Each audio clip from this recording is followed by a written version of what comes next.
Bonjour à tous. Alors, on va voir aujourd'hui comment résoudre un problème assez prégnant qui est d'essayer de voir un dermatologue assez rapidement. La solution est souvent la téléconsultation. Alors, en fait, ce qu'il faut comprendre, c'est que la démographie médicale est telle que les dermatos qui partent à la retraite sont bien souvent pas remplacés par de jeunes dermatos que donc le nombre de dermatologues se restreint et qu'il est donc de plus en plus difficile d'obtenir un rendez-vous en cabinet assez rapidement quand on a un souci cutané. Il n'est pas rare d'avoir des délais qui avoisinent 3 ou 6 mois.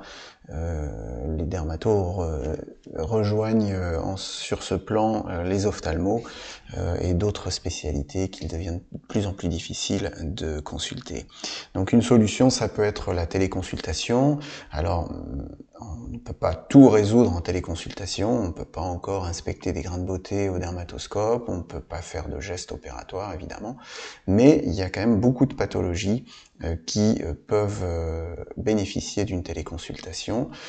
L'acné, le psoriasis, l'eczéma, le vitiligo, l'urticaire, la gale, l'herpès, j'en ai cité pas mal. Hein.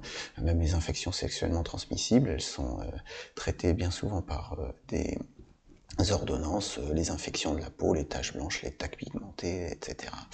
Donc la téléconsultation est de plus en plus disponible.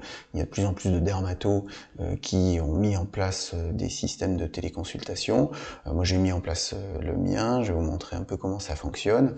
Et vous pouvez le rejoindre si vous cliquez sur le petit smiley qui est en bas à droite de votre écran, ou si vous êtes sur Dermatonet, vous allez trouver des liens qui permettent d'aboutir sur la plateforme de téléconsultation.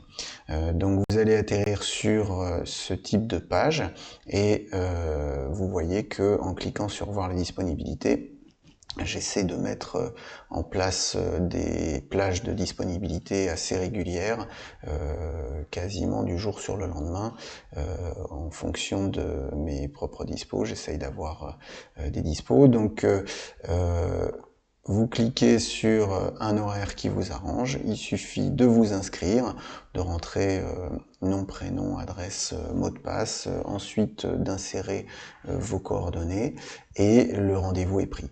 Alors après, comment ça se passe à l'heure du rendez-vous, si j'ai un peu de retard, il faut m'en excuser, vous allez avoir une téléconsultation qui va se passer en vidéo, donc on va se voir, vous pouvez mettre des photos, vous pouvez mettre des comptes rendus de consultation précédents, des ordonnances précédentes, hein, vous pouvez remplir votre dossier médical. Alors pour ça, il faut le déverrouiller, ça c'est important, et ça me permet en fait d'y avoir accès. Et une fois que vous avez mis ces éléments, je peux les consulter et on peut avancer sur le problème cutané. Et très souvent, les consultations se concluent par la remise d'une ordonnance par le biais donc de la plateforme de téléconsultation qui permet de se faire délivrer des médicaments pour se soigner de son problème cutané. Voilà, donc je voulais insister sur la téléconsultation qui se met de plus en plus en place et qui permet parfois de résoudre les problèmes de disponibilité des dermatos. On sait tous qu'il est de plus en plus difficile de voir un dermato physiquement et heureusement il y a de plus en plus de systèmes de téléconsultation qui se sont mis en place et de dermatos qui y participent. Merci de votre attention, à bientôt.